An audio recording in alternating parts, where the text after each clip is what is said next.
เมื่อยแท้ว่าพี่น้องสิตายเมื่อย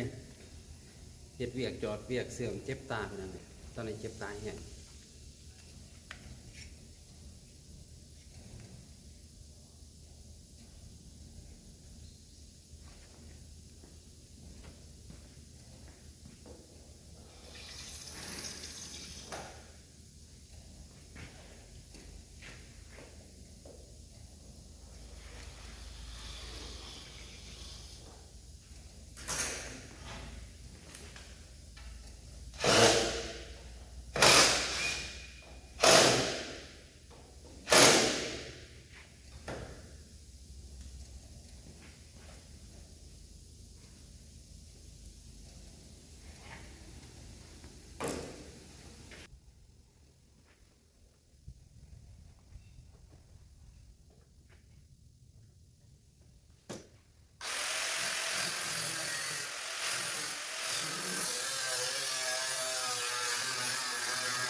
ตู้มันยาวลูกค้าสร้างผิดยาวแล้วมาตัดถิ่มแล้วไม่เฮ็ดใหม่แก้ไขประตูขาด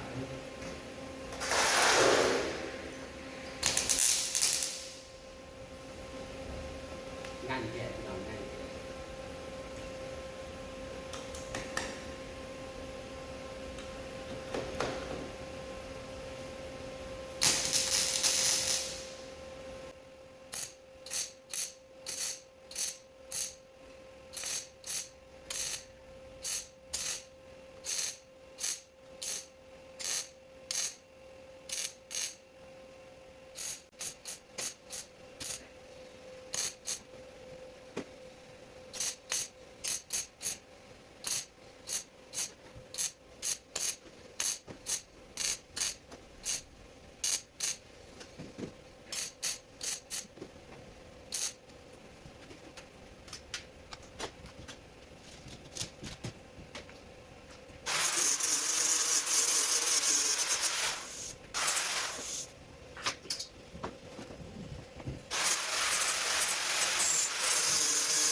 เรียบร้อยพี่น้องส่วนนี้เวียกรายงานหลายพี่น้องเนี่ยเดือนนี้ก็จะบางมื้อก็เลิก10 โมง 11 โมง 12 โมง